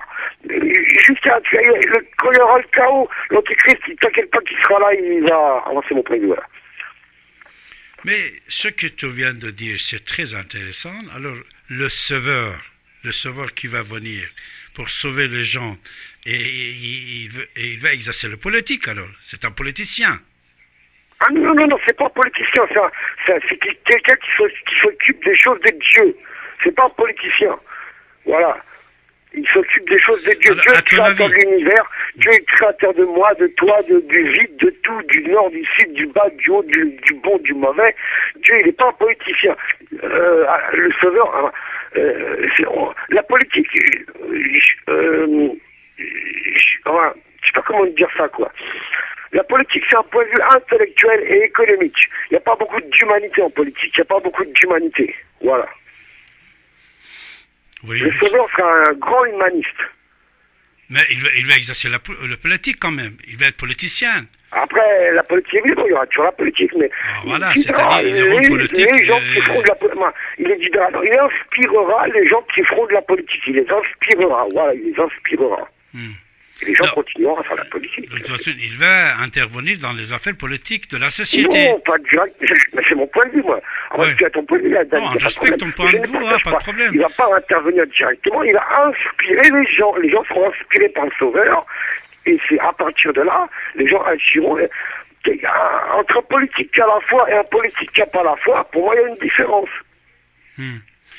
Mais tu sais, cher Xavier, il y a deux visions au moins dans le monde depuis l'éternel à ce jour-là, deux visions sur le Dieu. Il y a une partie des gens qui pensent le Dieu peut prendre contact direct avec l'individu et le Dieu, voilà comme tu viens de citer, un mot qui était très intéressant, la sagesse, c'est-à-dire le Dieu gère la sagesse chez les gens. Et le diable, c'est les ténèbres chez les gens. Et le contact est direct. Ça, c'est un Dieu. Mais il y a un deuxième Dieu également, qui est le deuxième Dieu, il va exercer ses activités par intermédiaire des gens qu'on va les nommer des prophètes. Et une fois que les prophètes ne sont pas là, c'est les représentants de n'importe quelle religion qui vont gouverner au nom de Dieu. Alors ici, et maintenant, cher Xavier, puisque c'est très intéressant, et je suis très très content que tu es avec nous ce soir sur cette antenne, surtout après les explications que Didier a données, Bernard a données, les autres, Bachir, sur la laïcité et l'histoire de Dieu. J'aimerais bien savoir ton avis, que ton Dieu, il est laquelle? Il est le premier ou le deuxième? Du coup, j'ai pas compris là, excuse-moi, j'ai pas compris. Ah, tu sais, il y en a deux visions sur le Dieu. Un, le Dieu sans prophète, le Dieu sans religion, contact direct avec l'individu. L'Esprit Saint, il va prendre contact avec l'esprit humain. Réincarnation pour revenir, etc. Deuxième vision de Dieu, c'est le Dieu qui parle avec toi par intermédiaire des prophètes. Et après, quand les prophètes ne sont pas, pendant 1000 ans, 2000 ans, les prophètes sont absents, c'est les représentants des prophètes qui vont régner, gouverner et parler avec toi. Il y en a deux dieux, deux sortes de dieux. Et toi, puisque tu dis, tu crois au miracle et tout ça, c'est très intéressant, on respecte ce que tu penses. La question de David Abbassi, Xavier, c'est ça. Toi, tu crois à quel Dieu? Le Dieu premier Je ou crois pas à le Dieu quel Dieu, deuxième? je crois au créateur, mais j'ai pas compris ce que tu m'as dit avant, les deux dieux. Tu m'as donné deux exemples, j'ai pas écouté, j'ai pas entendu ce que j'entends pas très bien. Si tu peux me répéter les deux formes de Dieu que tu me dis, là, je sais pas, pour moi c'est les deux, hein, mais... Qu'est-ce que tu as entendu? Ce que tu as entendu, c'est quoi? On parle en même temps, hein, on s'entend pas. C'est quoi les deux dieux que tu me dis? Il y a le déterminisme et il y a le libre arbitre, voilà. Et ben pour moi, le Dieu, c'est un mélange de déterminisme et de libre arbitre, voilà. C'est autant aussi bien le déterminisme que le libre arbitre, voilà. Merci. Tu vois que tu as bien entendu ce que je t'ai dit, mais tu m'as Oui, fait... mais tu m'as forcé de répéter 3 fois. Voilà, excuse-moi. Pour moi, c'est les deux, c'est le déterminisme. Dieu est le maître, enfin, Dieu est pas notre maître, mais notre... Donc, conversation avec Dieu, c'est bien expliqué. Dieu est le co-créateur. Il crée avec nous, voilà. Mais Dieu, c'est le silence aussi. Et Dieu, c'est, je sais pas, c'est le...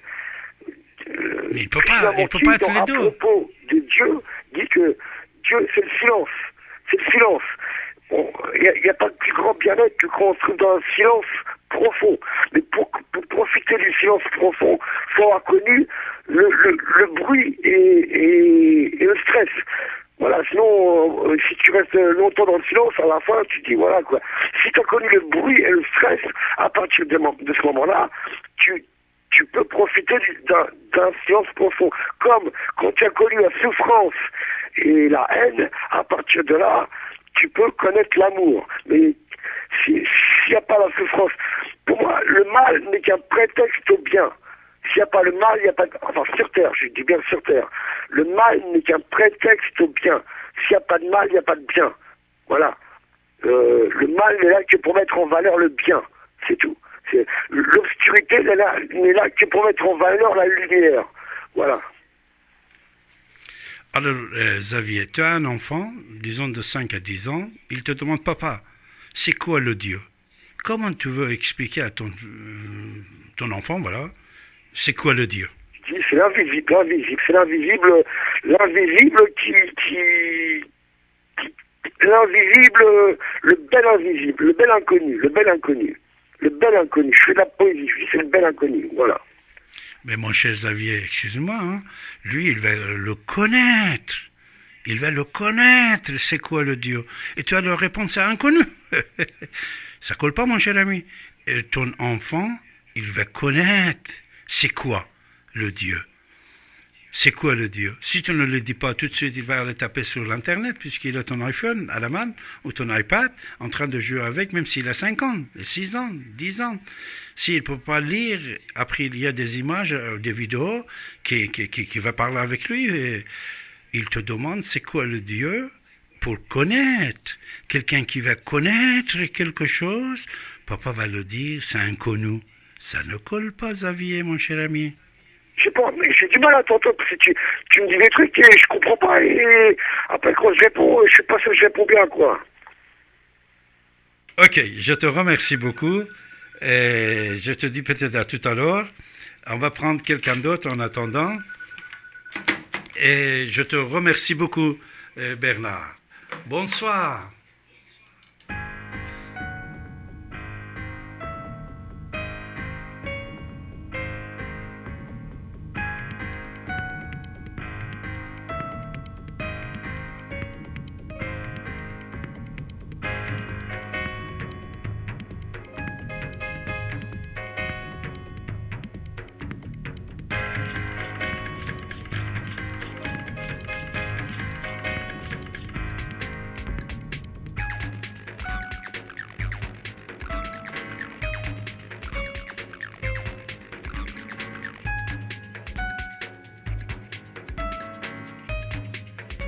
Alors, notre ami Xavier était très intéressant. Pourquoi? Puisque notre ami Xavier était très intéressant. Pourquoi? Puisque quand il ne voulait pas répondre, il disait que je n'entends rien. Après, quand j'ai monté le son, on avait des problèmes techniques. Mais de toute façon, c'est pas grave. On était ravis d'avoir Xavier. Pas de problème. Vous avez la parole. Vous pouvez intervenir et nous dire ce que vous pensez. Et bonsoir, mon cher ami. Bonsoir. Oui, j'écoutais votre conversation, c'est intéressant. Et l'auditeur précédent m'a dit un truc très joli, Dieu c'est le silence, c'est une musique. J'aime bien. J'ai apprécié cette musique de Dieu.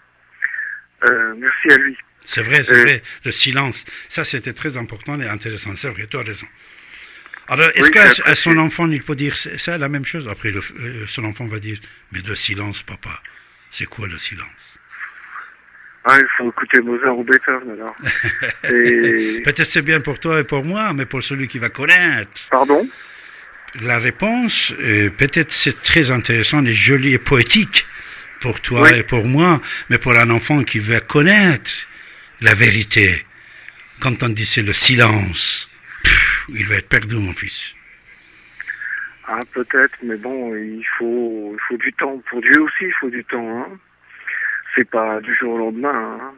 Mais bon, c'est pas grave. C'est lui qui m'a incité à prendre le téléphone parce que il me faisait un petit peu paniquer malgré tout au début quand il parlait de la fin du monde et tout ça. Et alors que on va connaître des catastrophes, ne serait-ce que parce qu'on est au plus haut de la consommation de pétrole et que demain cette consommation va continuer à augmenter et le produit pétrolier en lui-même va diminuer. Donc, comme il nous faut actuellement 7 calories pour retirer 1 calorie de la nature pour manger dans le monde moderne dans lequel nous sommes, on va avoir des problèmes, oui, et beaucoup de gens vont sauter sur l'occasion pour dire c'est Dieu qui fait ça, alors que Dieu n'a rien à voir avec nos affaires. Dieu est quelqu'un de très laïque, il ne s'occupe pas de nous. Et une chose que l'auditeur précédent disait, c'est dommage de confondre mondialisme et international. Et ça, c'est... Le libéralisme se veut mondialiste actuellement. Mais le communisme ou toutes les gauches du passé, en tout cas pas celles d'aujourd'hui, parce que ce ne sont que des Keynésiens, ils n'ont rien à voir avec la gauche, se veulent internationalistes, pas mondialistes. La différence fondamentale, c'est que chez les libéraux, c'est la propriété personnelle, l'outil de travail devient propriété personnelle. Alors que dans tout ce qui n'est pas libéral, l'outil de travail ne peut pas être une propriété personnelle. Ça, c'est la différence. Autrement dit, il faut savoir que dans la gauche n'a jamais pensé à créer, quand elle serait en place, une sécurité sociale ou une retraite. Chacun est libre de faire les choses. C'est d'abord la liberté, un peu comme les libéraux, à quelques nuances près. Et ça, c'est important, il ne faut pas mélanger les choses. Je suis à gauche, hein, fondamentalement à gauche. Mais la gauche, c'est pas du tout créer des pensions. Comme les libéraux, ils n'en veulent pas de pensions. Ils ne veulent pas des rentes, ils ne veulent pas de rente. À gauche non plus, on ne veut pas de rente, on ne veut pas de rentier, quelle qu'elle soit. Et ça, c'était des choses importantes. Mais enfin, revenons au silence de Dieu. Enfin, que Dieu est silence, et ça, c'est magnifique. Ça, c'est le plus beau message qu'il ait pu envoyer. Et c'était ça. Je voulais juste vous féliciter tous de faire passer parfois des messages comme celui-là. Merci. Moi aussi, je veux te remercier pour toutes les jolies paroles que tu viens de citer, comme quoi le Dieu est laïque. C'est vrai, le Dieu, comme j'ai dit samedi dernier, il est déjà 48 heures, le Dieu est laïque dans toutes les religions. C'est-à-dire n'importe quelle religion que tu regardes, le Dieu il est laïque, il donne la liberté à l'individu de penser et de faire ce qu'il veut. Et jamais il va pas punir quelqu'un, parce que après c'est des méchants qui ont inventé des lois. Ça aussi c'était très joli de ta part. Oui Didier, regarde, tes paroles c'était tellement joli que Didier va intervenir. Oui, ça m'a beaucoup plu, effectivement. Comme à toi aussi, David. Oui. C'est Tony à qui nous avons affaire en ce moment. C'est Tony? Ton prénom, pardon. Allô? J'entends très mal, excusez-moi. Ton prénom, s'il te plaît? Eric. C'est Eric. C'est Eric. C'est Eric. Tony, c'était effectivement une. Tony, il peut revenir, hein, parce que oui, ouais. C'est Eric, oui. Oui, le silence, Eric, c'est le silence dans la confusion mentale. Si on arrive à faire le silence dans son mental, on peut rejoindre la source, non? Je sais pas, je n'ai pas assez de connaissances dans ce domaine. Tout ce que je sais, j'ai cru quand j'étais gamin, j'ai arrêté de croire, je recommence à croire et aujourd'hui je n'attends plus rien de la part de Dieu, parce qu'attendre quelque chose de la part de Dieu, c'est espérer l'injustice. Chacun fait du mieux qu'il peut, et puis, comme l'avait dit un méchant, Dieu reconnaîtra les siens. Mmh. Voilà. Faisons du mieux que nous pouvons, et ça sera déjà bien. Sans nuire à qui que ce soit. Ça sera un monde merveilleux. Et voilà, ça c'est envoyé, et c'est bien reçu, j'espère. Voilà. Bon, je vous remercie et j'étais content de parler avec vous deux. Mmh, merci. Pardon? Merci Eric. Nous aussi on était très contents. Surtout que ta parole était tellement jolie qui a donné l'envie à Didier d'intervenir. Tu sais, les jolies paroles, c'est quoi? Être positif dans la vie, spiritualité, la paix, c'est quoi? C'est de pouvoir lancer des jolis mots. Oui, et c'est surtout la paix mentale. Quand, par exemple, quand on est seul, sur le point, par exemple, de s'endormir, ou en méditation, si c'est pas un vilain mot, on peut s'apercevoir que on est victime d'une confusion mentale incroyable, où l'esprit peine à se situer maintenant, au présent, parce que sans arrêt, nous sommes sollicités par des pensées, des souvenirs du passé ou des projections vers le futur. Et c'est pour ça que cette radio s'appelle Ici et Maintenant. Et c'est même une proposition de guérison. C'est arriver à se situer maintenant. C'est jamais facile. Nous sommes en permanence sollicités par le passé et par le futur, entre souvenirs et projections. Et le silence dont tu parles, c'est aussi le silence, la paix intérieure. Et c'est ça un moyen de rejoindre ce Dieu dont tu parles, qui est silence, c'est toi qui l'as dit. Et si on fait le silence en soi, bien on est un avec Dieu. Oui.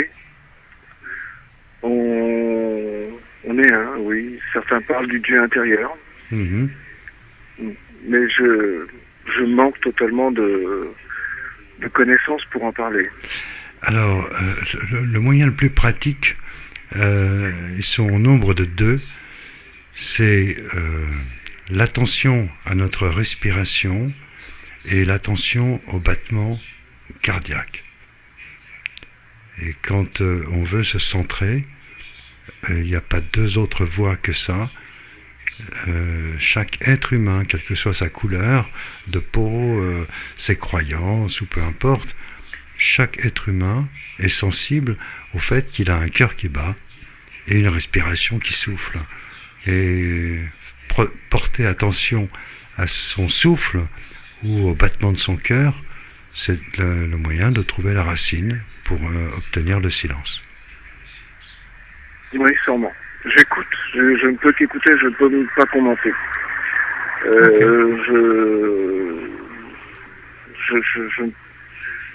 J'apprends. Avant, je demandais des choses à Dieu quand j'étais gamin, adolescent, et puis j'ai appris qu'il ne fallait rien demander. Mhm. Tu l'obtenais ou non? Quand tu demandais des choses, Pardon? est-ce que tu l'obtenais? Tu as obtenu ce que tu avais demandé de Dieu quand tu étais petit? Ah non, c'est pour ça que je l'ai détesté. Et puis on nous embrigade dans des conneries pas possibles. Oui, mais ça c'est la faisant faire religion. des Ça. prières ou en nous faisant croire au diable, Ouais, comme ouais. si une connerie de ce genre allait exister. Non, Non, le mais ça, diable, si on fait les choses bien, il n'y a pas de diable. Ouais, on est d'accord, Eric. Ça c'est la mainmise des religions sur nos consciences. Ça n'a rien à voir. Ouais, tout à fait. Ça n'a rien à voir avec l'aspiration profonde à obtenir la paix de l'esprit, la paix mentale. Donnez-nous la paix, c'est tout ce qu'on demande, non? Oui, donne-nous la paix de pouvoir enterrer nos proches tranquillement, calmement, avec sérénité. Par exemple. Par exemple, oui, c'était un exemple. Je prenais un exemple dramatique, mais c'est pourtant un exemple que tout le monde vit un jour ou l'autre. Ouais. Et puis c'est à nous de faire le travail, c'est pas à Dieu. Alors qu'avant, avant, que je dis avant, c'était pour moi, mais tout le monde est en train de prier, en train de demander à Dieu de faire un travail, pas possible, son propre travail à soi. Ouais, si je peux apporter un petit semblant d'éclairage, le Dieu architecte, comme dit David Abbassi, il peut pas grand-chose si on manque d'amour. Et peut-être que on n'obtient pas les réponses que l'on souhaite parce que, en fait, on n'y porte pas assez d'amour et la faute nous revient. Là, je vois un peu différemment les choses. Je pense qu'on doit tout faire. Construire nos maisons, construire notre vie, construire le monde et choisir comment on va construire ce monde. Mmh. C'est à nous. Le choix nous incombe. On est libre. Il est laïque, ce Dieu. Mmh. C'est bien quand tu dis c'est nous, c'est à nous, puisque ce n'est pas non plus l'individuel. L'individu tout seul ne peut rien faire. Toujours il faut former des groupes. Et c'est nous, moi et toi et Didier et les autres. C'est nous, c'est la société. Cela dit, David, une pensée positive bien formulée apporte ses fruits aussi. Exactement, oui. Oui, mais à condition que, c'est vrai, il a tout à fait raison, ça commence par former l'individu lui-même, et après il sort dans la société cette formation qui s'était effectuée. Didier, il a tout à fait raison, tu sors après, et c'est un par un, c'est moi et toi et l'autre qu'on va créer et construire la société, comme la famille. On commence par la famille et après c'est la société. Et une fois que nous avons cette silence, cette positivité, c'est vrai, tout va s'arranger. Oui. Oui. Là, j'ai rien à dire. Je me tais. Le silence. Mais si toi-même tu voulais donner à ton enfant une explication, à part de silence, bien sûr, ça serait quoi? S'il te demande le Dieu laïque, c'est quoi, Eric, ton fils ou ta fille? Qu'est-ce que tu vas leur répondre? À part de silence qui était très joli, que Xavier nous a lancé et tout le monde était d'accord. Mais comme explication... Alors, cette situation, je l'ai rencontrée tout en étant athée. Le malheur frappait notre famille et ma fille qui était toute petite, elle devait avoir 8 ou 10 ans, elle m'a demandé mais pourquoi Dieu nous a fait ça? J'étais étonné parce que une petite fille dans une famille athée qui pose cette question, et je lui ai dit ne mêle pas Dieu à ça. Il n'a rien à voir avec tout ce qui arrive. Voilà. Bien sûr, bravo. Ouais. C'est nous qui on peut tout faire. C'est nous qui n'avons pas mis les moyens pour construire autre chose. On a préféré dépenser de l'argent pour faire la guerre au lieu de dépenser de l'argent pour la santé. Oui, c'est vrai. Chaque jour, quand on a un, on veut le 2, le 3, comme il dit toujours, tu le donnes ça, il veut ça, après il prend ton bras là. C'est le bras qui va partir après. Ouais. Voilà. Et aujourd'hui, on fait pareil, on dépense de l'argent dans la guerre. Ouais. Pour construire des califats. Puisqu'il apporte de l'argent. Pardon ? Il apporte de l'argent. Quand on fait les guerres, la guerre, c'est quoi ? Faut appliquer de l'argent. Oui, on dépense l'argent là-dedans. Ça rapporte pas, ça dépense. On détruit, on dépense. Tu es iranien. Et en Iran, quand il y a eu la révolution, ils ont voulu mettre les femmes au placard, comme dans d'autres pays musulmans. Et comme ils se sont retrouvés eux-mêmes au placard, ils ont dû utiliser les femmes, utiliser cette intelligence. Ils ne pouvaient pas se permettre, ils n'étaient pas assez riches, de n'utiliser que 50% de la population. Donc, et maintenant, en Iran, les femmes, elles sont scientifiques, elles font de la recherche, elles font un tas de choses. Voilà. Et ça leur a permis d'évoluer parce que la société iranienne, malgré toutes ses ratés, est une société qui évolue beaucoup, qui change beaucoup, et les jeunes là-bas sont merveilleux. Ils essayent de faire changer les choses alors que le danger est présent au quotidien pour eux. Excuse-moi d'avoir pris cet exemple, c'est parce que je pense que tu le connais mieux que moi. Bien sûr, non. Non, c'est bien. Et à ce niveau-là, tu pourras pas me dire que ils n'ont pas été obligés de mettre les femmes au boulot. Ils étaient obligés de leur permettre d'utiliser leur cerveau. Alors que s'il n'y avait pas eu tout ça, ils n'auraient utilisé que 50% des cerveaux de leur pays. Mais ça, c'était un grand dommage. Ah oui, tu as tout à fait raison. Les gens qui mettent de côté la moitié de l'humanité, ils ont tort. Ils ont tort. Ouais. Oui. Mais ils sont toujours sous la pression là-bas, de toute façon, qu'ils soient une femme ou un homme.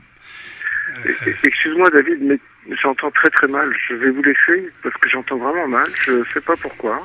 Alors vous savez, ce que vous devez savoir pour toujours, au moment que vous prenez la parole, et il faut éteindre votre poste radio, puisqu'en même temps, si vous voulez écouter à partir de votre poste radio et votre écouteur, votre combiné de téléphone ou votre portable, ça complique des choses. Pour toujours, sachez-vous, mes chers amis, au moment que vous êtes en train de parler sur l'antenne, éteignez votre radio. Et si il y a les autres personnes qui sont en train d'écouter le radio, je vous invite d'aller dans une autre pièce pour laisser les gens écouter la radio sur l'FM, et que la voix de votre téléphone ne mélange pas avec celle de radio Eric. Voilà. Ça, c'est ça, je vous dis pour toutes et tous, puisque c'est un problème que même au départ, Didier m'a demandé de bien préciser, puisque pour la plupart des fois, on est en train d'écouter la radio à partir de notre poste radio dans la chambre, et on parle avec le combiné de téléphone, et c'est ça que ça pose des problèmes pour tous nos amis. Voilà, c'est un conseil, mon cher ami. Dans mon cas, moi, ça ne s'applique pas. Merci Eric de ton intervention qui était très riche. Merci. À bientôt. Merci, bonne soirée. Au revoir. Voilà, on est très ravis de voir des amis, auditeurs, auditrices intelligents, la sagesse, car on a parlé tout à l'heure avec notre ami, la sagesse est présente toujours sur cette antenne, et grâce à vous, toutes et tous, que vous intervenez, que vous parlez, que vous faites l'échange de pensées, et on apprend toutes et tous. Alors, sur beaucoup d'autres choses, on voulait parler ensemble, mais on arrive à la fin de mon émission de ce soir, mais n'oubliez pas, restez avec nous. Les émissions sur 95 de FM Radio, ici maintenant, ça continue. Et moi, je serai avec vous lundi prochain, dès 23h, après chaque dernier samedi du mois. On a parlé de beaucoup de choses, mais c'est vrai qu'on n'a pas pu tout dire. Quand la question qui m'avait été posée sur Nation, j'ai pas pu m'exprimer de la totalité que je voulais vous dire. Et surtout, je suis tellement ravi de commencer notre émission par cette phrase comme quoi le race n'existe pas, puisque depuis des siècles, il y a un énorme échange et mélange des races parmi les peuples et les nations et les pays, que même actuellement dans certains pays, quand vous allez trouver beaucoup de blondes, et beaucoup de blondes que vous trouvez avec les yeux colorés, c'est grâce les Antilles et les couleurs et les cheveux, c'est-à-dire cette mélange, vous savez toujours, les guerres et la volonté et l'amour nous a ramené d'oublier l'histoire de race. Race n'existe plus, puisque la modernité, même avant la modernité, il y avait des guerres, il y avait des mélanges des personnes avec plusieurs cultures variées, plusieurs religions variées, et ni le sang, mes chers amis, ni la race ne peut pas unir un peuple. Le peuple une nation, c'est fondé par les individus sages qui aiment leur histoire, qui aiment leur démocratie et qui aiment leur nouvelle laïcité. Je suis très ravi de constater que la nouvelle laïcité, qui est être laïque, mais en même temps croire en Dieu sans religion, a bien pris place dans la société, qui petit à petit va élargir les frontières et va aller dans le monde avec le progrès de technologie qui existe. Et ça va poser moins de problèmes de radicalisme et beaucoup d'autres choses.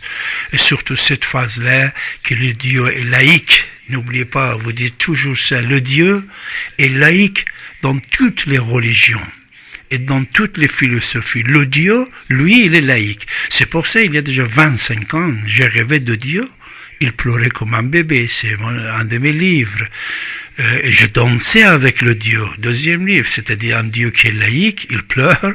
Un Dieu qui est laïque, il danse. Et je ne sais pas si vous avez entendu ça ou non, en Chine, le gouvernement a obligé les clergés de danser dans la rue, de danser, les clergés, les ayatollahs, les moullas, et il les a forcés de danser par milliers dans la rue, comme quoi la religion doit être gaie, dansante. Permettez-moi de vous embrasser, de vous dire bonsoir et bonne nuit, à la semaine prochaine, mais restez à l'écoute de votre radio, puisque les émissions de notre radio, ça continue. Merci à toutes, merci à tous. Vous écoutez Radio ici et maintenant sur 95.2 FM et dans le monde entier par internet, ici et maintenant.com. L'humeur du temps présentée par David Abbassi, écrivain et historien, tous les lundis et chaque dernier samedi du mois dès 23h. Vous avez la parole pour vous exprimer et poser vos questions en composant le 08 92 23 95 20. 08 92 23 95 20.